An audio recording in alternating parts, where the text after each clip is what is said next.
శ్రీ గురుభ్యో నమః. గురుర్బ్రహ్మా గురుర్విష్ణుః గురుర్దేవో మహేశ్వరః గురుః సాక్షాత్ పరం బ్రహ్మ తస్మై శ్రీ గురవే నమః. అస్మద్ గురుచరణ పాదారవిందాభ్యాం నమః. నిన్నటి మన మహాభారత ప్రస్థానంలో ఆ భీముడు హనుమంతుడి యొక్క సంభాషణలో అనేకములైనటువంటి విషయాలు భీమసేనుడు హనుమంతుడిని అడిగాడు. అతని యొక్క గొప్పదైనటువంటి ఆ సాగర లంఘనం చేసినప్పుడు ఉన్నటువంటి మహామహిమాన్వితమైనటువంటి ఆ స్వరూపాన్ని ఒక్కసారి చూడాలనుందయ్యా అని ప్రార్థించాడు. అంటే అది నువ్వు చూడలేవని చెప్పాడు. అయినప్పటికీ కూడా పట్టు విడవకుండా ప్రార్థన చేస్తే అప్పుడు తమ్ముడి మీద ఉండేటువంటి ప్రేమతోటి అతనికి ఆ స్వరూపాన్ని చూపించాడు. చూపించిన తర్వాత చెప్పాడు, నేను ఎంతైనా నా మనస్సులో ఉండేటువంటి కోరికను బట్టి నేను పెరగలను, నా శరీరాన్ని విస్తరింపచేసుకోగలను అని హనుమంతుడు అంతా చెప్పాడు. చెప్పిన తర్వాత భీమసేనుడికి క్షత్రియ ధర్మాలన్నింటిని కూడా ఉపదేశం చేశాడు.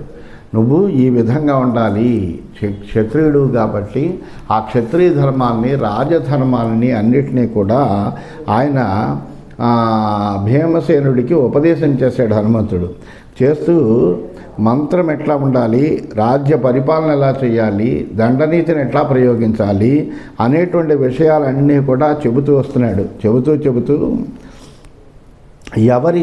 ఎవరితోటి మంత్రాంగము ఆలోచన చేయాలి, ఎవరితో చెయ్యకూడదు అనేటువంటి ఆ రెండు భేదాలని కూడా చెబుతూ మంత్రయేత్ సహ విద్వద్భిః శక్తైః కర్మాణి కారయేత్ స్నిగ్ధైశ్చ నీతి విన్యాసాన్ మూర్ఖాన్ సర్వత్ర వర్జయేత్. ఎప్పుడు కూడా మంత్రాంగం అనేటువంటిది విద్వాంసులతో చేయాలయ్యా. అలాగే సమర్థుల చేతనే పనులు చేయించాలి తప్ప అసమర్థుడు అని తెలుసుకున్న తర్వాత వాడి చేత ఆ పని చేయించకూడదు. అలాగే స్నేహితులతోటి నీతుల్ని ప్రయోగించాలి. మూర్ఖులు ఎవరైనా ఉంటే వాళ్ళని పూర్తిగా విడిచిపెట్టాలి.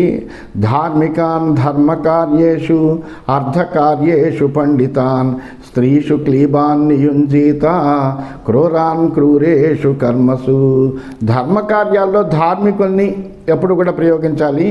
అలాగే ధన విషయాల్లో అర్థశాస్త్ర పండితుల్ని, స్త్రీల విషయంలో నపుంసకుల్ని, కఠినమైనటువంటి పనుల్లో ఎప్పుడు క్రూరుల్ని నియమించాలి. ఈ ప్రకారంగా నియామకాలు జరుగుతూ ఉండాలి. స్వేభ్యశ్చైవ పరేభ్యశ్చ కార్యాకార్య సముద్భవ బుద్ధి కర్మసు విజ్ఞేయ రిపూణాం చ బలాబలం. అలాగే కార్యాన్ని ప్రారంభించే సమయంలో స్నేహితుల శత్రుపక్షాల యొక్క అభిప్రాయాన్ని కూడా మనం తెలుసుకోవాలి. తెలుసుకుని అంటే విపక్షం యొక్క అభిప్రాయం తెలుసుకోవాలి, స్వపక్షం యొక్క అభిప్రాయం కూడా తెలుసుకోవాలి. అటువంటి కార్యాకార్య వివేక బుద్ధితోటి అలాగే శత్రువుల యొక్క బలాబలాలను వాళ్ళు చేసేటువంటి పనులు ఏమిటి, ఏం పనులు చేస్తున్నారు అనేటువంటి విషయాన్ని కూడా గూఢచారుల ద్వారా తెలుసుకుంటూ ఉండాలి. బుద్ధ్యా స్వప్రతిపన్నేషు కుర్యాత్ సాధుషు అనుగ్రహం నిగ్రహం చాప్యశిష్టేషు నిర్మర్యాదేషు కారయేత్. ఎప్పుడు కూడా స్వబుద్ధితోటి ఆలోచన చెయ్యాలి. ఆలోచన చేసి శరణాగతులు ఎవరైతే ఉంటారో వాళ్ళ విషయంలో శ్రేష్టమైనటువంటి పనులు చేయు వాళ్ళ విషయంలో అంటే శరణాగతులను ఆశ్రయించడము, వాళ్ళకి ఏదైనా ఉపకారం చేయడము, అటువంటి పనులు చేసేటువంటి వాళ్ళ విషయంలో కూడా అనుగ్రహం చూపించాలి. వాళ్ళని అభినందిస్తూ ఉండాలి. వాళ్ళకి ఏదైనా కావాలంటే సహకారం కూడా అందించాలి. అలాగే మర్యాదలను మంటగలిపే వాళ్ళు ఉంటారు. అంటే అవినయంగా ఉండడము, లేకపోతే మరొకటి శాసనాన్ని ఉల్లంఘిస్తూ ఉండడం, ఇలాంటి విషయాల్లో ఎవరైతే ఉంటారో వాళ్ళ మీద దండనీతిని చూపించాలి. నిగ్రహే ప్రగ్రహే సమ్యక్ యదా రాజా ప్రవర్తతే తథా భవతి లోకస్య మర్యాద సువ్యవస్థిత. అలా నిగ్రహానుగ్రహాల్లో ఉండాలి. ఎక్కడ మనము నిగ్రహంగా ఉండాలి, ఎక్కడ అనుగ్రహంగా ఉండాలి అనేటువంటివి రెండూ కూడా చూసుకుని దాని ప్రకారం రాజు కనుక పరిపాలన చేస్తే లోకంలో ఎప్పుడూ కూడా మర్యాదలన్నీ కూడా సురక్షితంగా ఉంటాయి, సదాచారాలు కాపాడబడతాయి, సత్సంప్రదాయాలు నెలకొలుస్తాయి. అందువలన ఈ విధంగా ఉండాలయ్యా. ఏషతే అభీత పార్థ ఘోరో ధర్మో దురన్వయ తం స్వధర్మ విభాగేన వినయస్తో అనుపాలయ. నేను నీకు ఈ కఠోరమైనటువంటి రాజధర్మాన్ని అంతటిని కూడా ఉపదేశించాను. ఎందుకంటే ఇది పైకి కనిపించినంత తేలిగ్గా అర్థం చేసుకోలేరు ఎవరు కూడాను. దీని మర్మం తెలియడం అనేటువంటి చాలా అసాధ్యమైనటువంటి విషయము.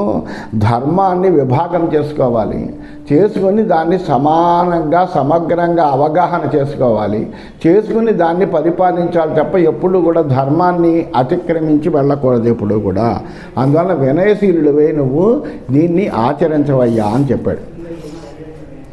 తపో ధర్మధమేజ్యాభి విప్రా యాంతి యథా దివం దానాతిథ్య క్రియాధర్మై యాంతి వైశ్యాశ్చ సద్గతిం క్షత్రం యాతి తథా స్వర్గం భువి నిగ్రహపాలనై సమ్యక్ ప్రణీతదండా కామద్వేష వివర్జితా అలుబ్ధా విగత క్రోధా సతాం యాంతి సలోకతాం. అలాగే తపస్సు, ధర్మము, ఇంద్రియ నిగ్రహము, యజ్ఞ ఆచరణల ద్వారా ఎప్పుడు కూడా బ్రాహ్మణులందరూ కూడా స్వర్గాన్ని చేరుకుంటారంటే వాళ్ళు తప్పనిసరిగా ఆచరించవలసినటువంటి తపస్సు, ధర్మము, ఇంద్రియ నిగ్రహము, యజ్ఞాచరణము వీటి ద్వారా స్వర్గాన్ని చేరుకుంటారు. అట్లాగా వైశ్యులు ఉన్నారంటే వాళ్ళు దానము, ఆతిథ్యము అనేటువంటి ధర్మాలతోటి వైశ్యులు ఉత్తమగతులను పొందుతారు.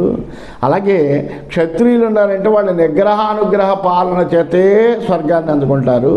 అందువల్ల బాగా దండనీతిని ఉపయోగించి కామద్వేషరహితులై లోభం లేకుండా కోపాన్ని విడిచినటువంటి క్షత్రియులు ఎవరైతే ఉన్నారో వాళ్ళు సత్పురుష లోకాలన్నీ కూడా చేరుకుంటారయ్యా వాళ్ళు అని ఈ ధర్మాలన్నింటినీ కూడా ఆ హనుమంతుడు భీమసేనుడికి ఉపదేశం చేశాడు. ఇది శ్రీమన్ మహాభారతే వనపర్వణి తీర్థయాత్ర అపర్వణి లోమస తీర్థయాత్రాయాం హనుమద్భీమ సంవాదే 50-శతమోధ్యాయ. ఈ విధంగా శ్రీమన్ మహాభారతంలో వనపర్వంలో, తీర్థయాత్రా పర్వం అనేటువంటి ఉపపర్వంలో, లోమస తీర్థయాత్రలో హనుమద్భీమ సంవాదము అనేటువంటి 150వ అధ్యాయం పూర్తయింది. 151వ అధ్యాయంలోకి మనం ప్రవేశించాం. ఈ గాథ అంతా కూడా వైశంపాయనుడు చెబుతున్నాడు. ఎవరికి చెబుతున్నాడు? జనమేజయుడికి చెబుతున్నాడు. అట్లాగే ఇక్కడ లోమసుడు ప్రకృతి సందర్భంలో లోమసుడు ధర్మరాజుకి చెబుతున్నాడు.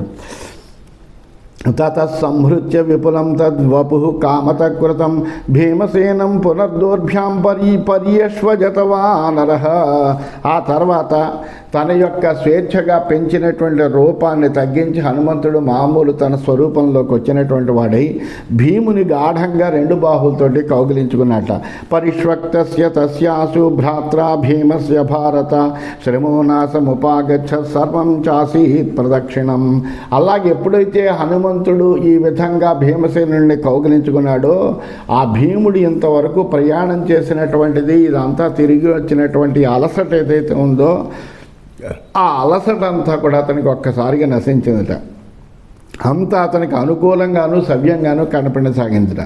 బలంచాతి బలో మేనే నమేస్తి సదృశో మహాన్ తత పునరధోవాచ పర్యసృణైనో హరి భీమమాభాష్య సౌహార్దాత్ బాష్పగద్గదయా గిర గచ్చ వీర స్వమావాసం స్మర్తవ్యోస్మి కథాంతరే. అప్పుడు భీముడికి అనిపించింది, అంతేకాకుండా తన అలసడ పోవడమే కాదు తన బలం కూడా పెరిగింది అని అనిపించిందిట.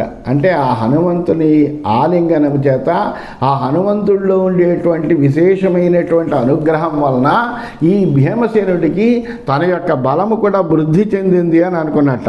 నాతో సమానమైనటువంటి వాడు ఇంకా లేడు అని అనుకున్నట్ట. ఆ తర్వాత హనుమంతుడు కళ్ళల్లో నీరు నిండగా సుహృద్భావంతో ఆ సోదరుడైనటువంటి భీమసేనుడితో గద్గద స్వరంతో ఇలా పలికెట్ట, నువ్వు నీ నివాసానికి వెళ్ళవయ్యా, ప్రసంగాల మధ్యలో అప్పుడప్పుడు నన్ను తలుచుకుంటూ ఉండు అని చెప్పేట. ఇహస్తశ్చ కురు శ్రేష్ఠ న నివేద్యోస్మి కర్హిచిత్ ధనదస్యాలయచ్చాపి విసృష్టానాం మహాబల దేశకాల ఇహాయాతుం దేవగంధర్వయోషితాం మమాపి సఫలం చక్షు స్మారితశ్చాస్మి రాఘవం రామాభిధానం విష్ణుం హి జగత్హృదయనందనం సీతావక్త్రారవిందార్కం దశాస్యధ్వాంత భాస్కరం మానుషం గాత్ర సంస్పర్శం గత్వా భీమత్వయా సహ తదస్మద్దర్శనం వీరా కౌంతేయ అమోఘమస్తుతే. నేను ఇక్కడ ఉంటున్నాను, హనుమంతుడు ఇక్కడ ఉన్నాడు, నాకు హనుమంతుడి యొక్క దర్శనం కలిగింది, హనుమంతుడితో మాట్లాడాను, ఈ విషయాలు నువ్వు ఎవరికీ చెప్పకు. ఈ కుబేరుడి యొక్క భవనాన్ని వదిలి వచ్చేటువంటి దేవాంగనలు, గంధర్వ స్త్రీలు వాళ్ళందరూ కూడా ఇప్పుడు వచ్చేటువంటి సమయం ఆసన్నమైంది. నిన్ను చూసినటువంటి నా కళ్ళన్నీ కూడా సాఫల్యాన్ని చెందే, ఎందుకంటే నువ్వు నా సోదరుడు, నువ్వు వాయునందుడివే. అందువలన నిన్ను చూడడం వల్ల నాకు చాలా ఆనందం కూడా కలిగిందయ్యా. నీ వంటి మానవ శరీర స్పర్శచే భగవంతుడైనటువంటి శ్రీరాముని యొక్క శరీర స్పర్శ నాకు గుర్తుకొచ్చింది. ఆనాడు శ్రీరామచంద్రుడు నన్ను ఆలింగనం చేసుకున్నాడు, అప్పుడు కలిగినటువంటి ఆనందం ఇప్పుడు మళ్ళీ నేను పొందానయ్యా. శ్రీరాముడు సాక్షాత్తుగా శ్రీ మహావిష్ణువు యొక్క అవతారమే. జగత్తుకు పరిపూర్ణమైనటువంటి ఆనందాన్ని ఇచ్చేటువంటి వాడు. రమయతే చాని ఆ శ్రీరామచంద్రుడి యొక్క పదానికి, రామ అనేటువంటి పదానికి అనేకములైనటువంటి వ్యుత్పత్తులు చెబుతూ ఉంటారు. ఆనందంగా ఉంటాడు, ఆనందింపచేస్తాడు అందరినీ. అందువలన అటువంటి జగత్తుకంతటికి కూడా పరిపూర్ణమైనటువంటి ఆనందం ఇచ్చేటువంటి గొప్ప ఆ శ్రీరామచంద్రుడి యొక్క స్మరణ కూడా కలిగింది నాకు. ఇప్పుడు ఆ సీతాదేవి ముఖ పద్మానికి ఆయన సూర్యుడు లాంటి వాడు. ఎందుకంటే ఆయన సీతా వక్త్రారవిందార్కం, సీతాదేవి అనేటువంటి ముఖారవిందానికి ఆయన సూర్యుడు అనేవాడు. సూర్యుని యొక్క కిరణం సోకగానే పద్మం ఎలా అయితే వికసిస్తుందో అలాగే రాముడి యొక్క చూపు పడగానే సీతాదేవి యొక్క ముఖం వికాసాన్ని పొందుతుంట. అందువలన అటువంటి వాడు. అలాగే రావణుడు అనేటువంటి చీకటిని పోగొట్టేటువంటి సూర్యుడైనా మనుష్యుల శరీర సంస్పర్శ అనేటువంటిది మళ్ళీ ఆ తర్వాత నీ ద్వారా పొందానయ్యా నేను.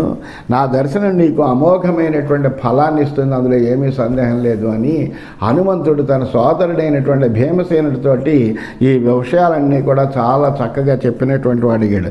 భ్రాతృత్వం త్వం పురస్కృత్య వరం వరయ భారత యది తావన్మయా క్షుద్రా గత్వా వారణసాహ్వయం ధార్తరాష్ట్ర నిహంతవ్యా యావదేతత్ కరోమ్యహం శలయా నగరం వాపి మర్దితవ్యం మయా యది బద్ధ్వా దుర్యోధనం చాద్య ఆనయామి తవాంతికం యావదేతత్ కరోమ్యజ్య కామం తవ మహాబల.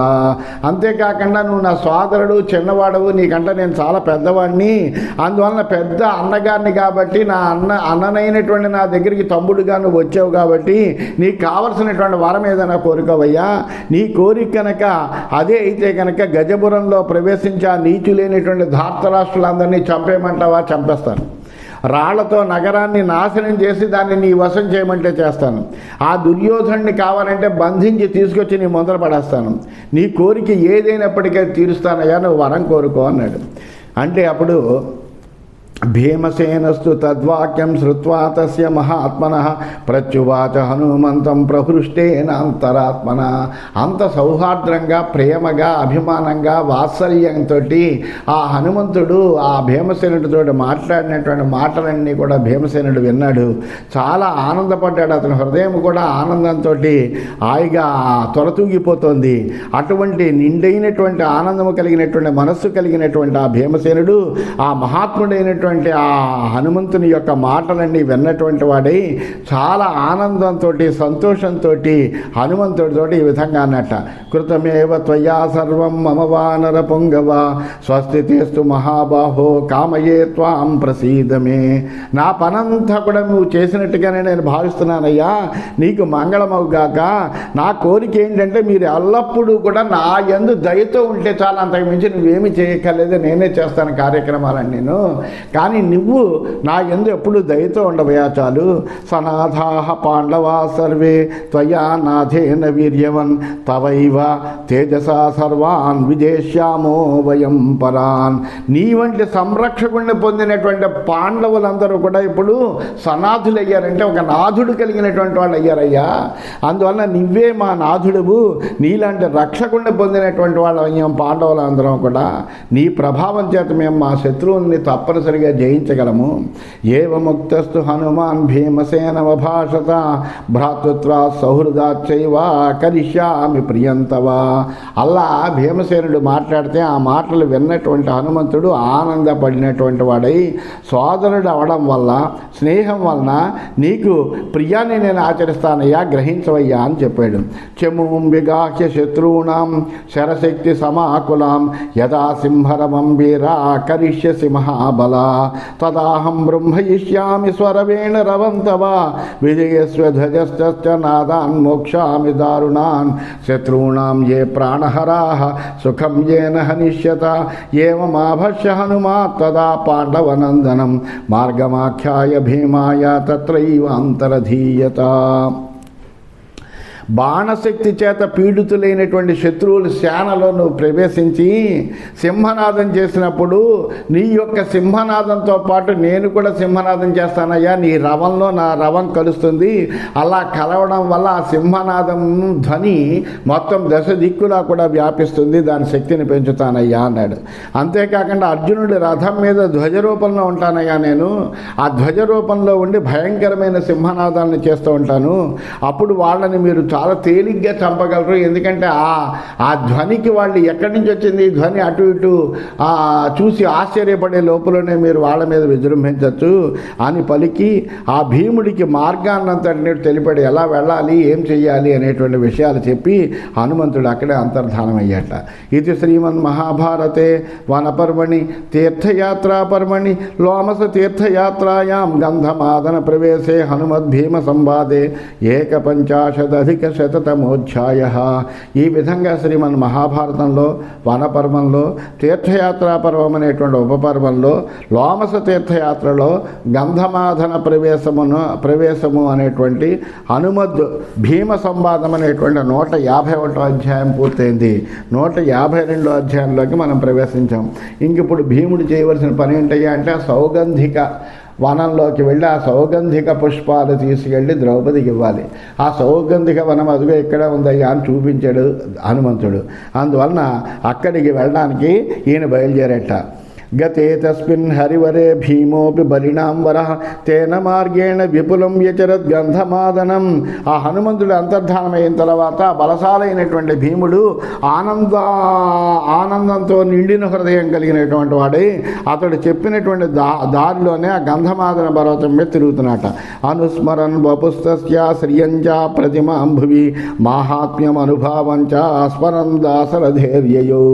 దారిలో ఆయన రూపాన్ని, ఆ విశాలమైనటువంటి శరీరాన్ని, బంగారు రంగు కాంతిని తలుచుకుంటూ ఆ శ్రీరాముడి యొక్క గొప్పతనాన్ని ప్రభావాన్ని కూడా భావన చేసుకుంటూ ఆయన ముందుకు వెళుతున్నట్ట. సతాని రమణీయాని వనాన్యుపవనాని చ విలోకయామా సతదా సౌగంధిక వనేప్సయ ఫుల్లద్రుమ విచిత్రాణి సరాంసి సరితస్తదా నానా కుసుమ చిత్రాన్ని పుష్పితాని వనాని చ. ఆ సౌగంధిక వనం కోసం బయలుదేరి మధ్యలో అక్కడ ఉండేటువంటి సుందర వనాల్ని, ఉద్యానవనాల్ని అన్నీ చూస్తున్నాడు. చాలా అద్భుతమైనటువంటి ప్రకృతి రామణీయకంగా ఉంది, అదంతా కూడా చూస్తున్నాడు. చూస్తూ వికసించినటువంటి చెట్లతో విచిత్రంగా ఉంది అది. చక్కటి సరస్సులు ఉన్నాయి, నదులున్నాయి, అనేక రకములైనటువంటి పుష్పాలన్నీ కూడా వికసించి ఉన్నాయి. వాటితో ప్రకాశించేటువంటి ఆ వనాలన్నీ చూస్తున్నట్ట. మత్తవారణ యూధాని పంకక్లిన్నాని భారత వర్షతామివ మేఘానాం బృందాని దదృశే తదా. శరీరం అంతా కూడా బురదతో ఉన్న మదించినటువంటి ఏనుగుల గుంపుల్ని, అలాగే కురవడానికి సిద్ధంగా ఉన్న మేఘాన్ని చూసేట. అంటే ఆ సరస్సుల్లో బురద కొట్టుకుపోయి అందులోంచి లేచేవి అటువంటి ఏనుగు గుంపులు వస్తున్నాయి. అలాగే మేఘావృతమైంది ఆకాశం అంతా కూడా, అంటే వర్షం పడేటువంటి సూచనలు కూడా కనిపిస్తున్నాయి. అదంతా చూసేట. హరిణైశ్చపలాపాంగై హరిణీ సహితైర్వనం సశేష్పక వలై శ్రీమాన్ పథి దృష్ట్వా ఆదృతం జయో. అలాగే నోట్లో గడ్డి పరకలు పెట్టుకుని చంచలమైనటువంటి కళ్ళతోటి అటు ఇటు భయంతో చూస్తున్నటువంటి ఆడలేళ్లతోటి మగలేళ్లను, ఆడలేళ్లు ఉన్నాయి అక్కడ, మగలీళ్ళు ఉన్నాయి, అటువంటి ఆ లేళ్ల నుండి కూడా చూస్తూ భీమసేనుడు వేగంగా పెడుతున్నట్ట. మహిషైశ్చ వరాహైశ్చ శార్దూలైశ్చ నిషేవితం వ్యపేత భీర్గిరిం శౌర్యాద్ భీమసేనో వ్యగాహత. అక్కడ ఇంకా ఎలా ఉన్నాయంటే అడవి దొన్నలు ఉన్నాయి, అడవి పందులు ఉన్నాయి, పెద్ద పులులు అవి సంచరించేటువంటి ఆ వనంలో నిర్భయంగా అసలు ఏ విధమైన భయం లేకుండా పరాక్రమంతో ఆ భీమసేనుడు అలా నడుస్తున్నట్ట. కుసుమానంత గంధైశ్చ తామ్ర పల్లవ కోమలై యాచ్యమాన ఇవారణ్యే ద్రుమైర్మారుత కంపితై. అక్కడ ఎటువంటి ఉన్నాయంటే చక్కటి పుష్పాలన్నీ కూడా వికసించి ఉన్నాయి. ఆ పుష్పముల యొక్క సుగంధం అంతా వ్యాపించి ఉంది. అలాగే అలాగే ఎర్రటి చిగురుటాకుల వలె ఉన్నటువంటి మృదువైనటువంటి, అంటే ఆ కిసలయాలన్నీ ఉన్నాయి చెట్లకి, చక్కటి చిగురుటాకులు, మృదువైనటువంటి గాలి చేత అవన్నీ కదల్పబడుతున్నాయి. అటువంటి చిగురుటాకులతో కూడినటువంటి చెట్లన్నీ ఉన్నాయి. అటువంటి చెట్లతోటి కూడినటువంటి చక్కటి సుగంధ వ్యాప్తమైనటువంటి అరణ్యంలో భీముడు తిరుగుతున్నాడు అలా. ఎందుకంటే ఇతనికి సౌగంధిక పుష్పాలు కావాలి. ఆ సౌగంధిక పుష్పాలు ఎక్కడ దొరుకుతాయా అనే ఉద్దేశంతో వాటిని చూడడం కోసమని అట్లా పెడుతూ ఉన్నట్ల. కృత పద్మాంజలి పుటాహ మత్త షట్పద సేవితాహ ప్రియతీర్థవనా మార్గే పద్మినీహి సమతిక్రమన్. పద్మాలనేటువంటి పద్మములు ఏం చేస్తున్నాయంటే దోసిలి ఘటించి, అంటే పద్మాలు దోసిలు కట్టించడం అంటే పద్మములన్నీ కూడా వికసించున్నాయట. ఆ వికసించినటువంటి ఆ పద్మాల్లోకి తుమ్మిదలు ప్రవేశిస్తున్నాయి. ఎందువల్ల అందులో ఉండేటువంటి మకరందాన్ని ఆస్వాదించడానికి. అందువలన ఈ ఎలా ఉందయ్యా అది అంటే కృత పద్మాంజలి పుట్ట పద్మములు అనేటువంటివి దోసిలు కట్టించి మదించినటువంటి తుమ్మిదలతో సేవింపబడుతున్నాయి అంటున్నాడు ఆయన. మత్త షట్పద సేవితాహ ప్రియతీర్థవనా మార్గే పద్మినీ సమతక్రమ. ఆ ప్రియమైనటువంటి ఆ తీర్థవనాలను, నదులను మార్గంలో దాటుతూ అంత చక్కగా ఉన్నటువంటి అవన్నీ కూడా దాటి పెడుతున్నట్ట. మధ్యమాన మనోదృష్టి పుల్లేషు గురిసానిషు ద్రౌపదీ వాక్య పాథేయో భీమ శీఘ్రతరం జయో. ఆ భీముడి యొక్క మనసు దృష్టి అంతా కూడా వికసించినటువంటి ఆ పర్వత సానువుల యందు, ఆ పర్వత చర్యల యందు లగ్నమైందట. ఎందుకంటే ద్రౌపది యొక్క మాటలే అతనికి దారిలో అందంగా ఉన్నాయి అన్నాడు. ద్రౌపది ఏం తెచ్చింది చెప్పింది, నువ్వు అవి నా మీద కనుక నీకు ప్రేమ ఉంటే ఈ సౌగంధిక పుష్పాలు తీసుకురా అని చెప్పింది.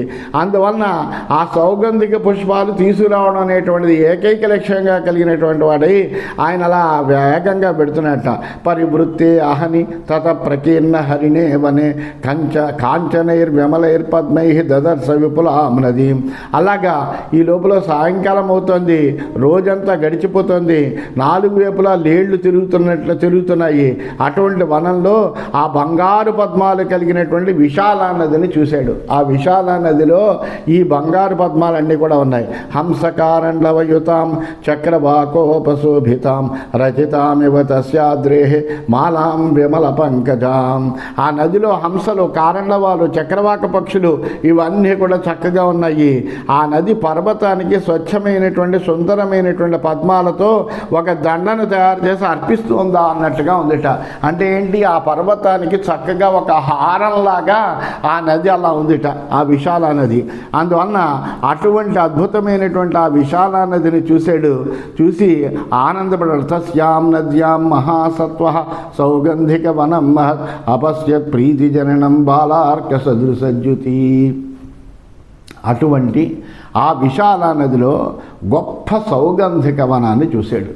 ఏ సౌగంధిక పుష్పమైతే గాలి చేత కొట్టబడి ద్రౌపది సమీపంలో పడితే దాని యొక్క సుగంధానికి, దాని యొక్క స్వరూపానికి ఆకర్షితురాలైనటువంటి ద్రౌపది ఆ పద్మాన్ని తీసుకుని, దీన్ని నేను ఆ ధర్మరాజుకి ఇస్తానయ్యా, ఇంకా ఇక్కడి నుంచి గాలి చేత కొట్టబడి వచ్చిందంటే ఇక్కడే ఎక్కడ ఉంటుంది, ఇటువంటివి ఇంకా కొన్ని నువ్వు తీసుకురావాల్సింది అని భీమసేనుణ్ణి కోరింది. కోరిన కోరిక తీర్చడం కోసం, ద్రౌపదీదేవి యొక్క కోరిక తీర్చడం కోసం పాప భీమసేనుడు ఇంత ప్రయాణం చేసి ఆ సౌగంధిక వనానికి వచ్చాడు.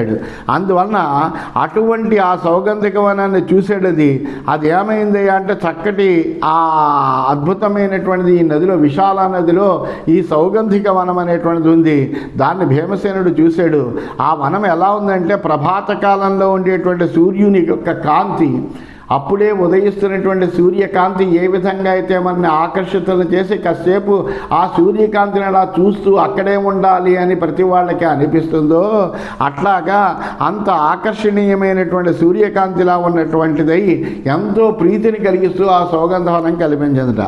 తదృష్ట్వా లబ్ధకామ సమనసా పాండునందన వనవాస పరిక్లిష్టాం జగామ మనసా ప్రియాం. ఆ వనాన్ని చూసినటువంటి భీముడు మనస్సులో కోరిక తీరింది. ఎందుకంటే దేనికోసమైతే వచ్చాడో ఆ లక్ష్యం యొక్క ప్రదేశానికి వచ్చాడు, ఆ పుష్పాలు తీసుకోగలటప్పుడు అందువలన కోరిక తీరింది అని భావించినటువంటి వాడై వనవాసంతో బాధపడేటువంటి ద్రౌపదిని మనసులో గుర్తు చేసుకున్నాడు. ఈ పుష్పాలు తీసుకెళ్ళడానికి ఆనందం కలగజేద్దాము అని అనుకున్నాడు. ఇది శ్రీమన్ మహాభారతే వనపర్మణి తీర్థయాత్రాపర్మణి లోమస తీర్థయాత్రాయాం సౌగంధిక ఆహరణే 25-శతమోధ్యాయ. ఈ విధంగా శ్రీమన్ మహాభారతంలో వనపర్వంలో తీర్థయాత్రా పర్వం అనే ఉపపర్వంలో లోమస తీర్థయాత్రలో సౌగంధిక హరణము అనేటువంటి 152వ అధ్యాయం పూర్తయిందని తెలియజేస్తూ స్వస్తి.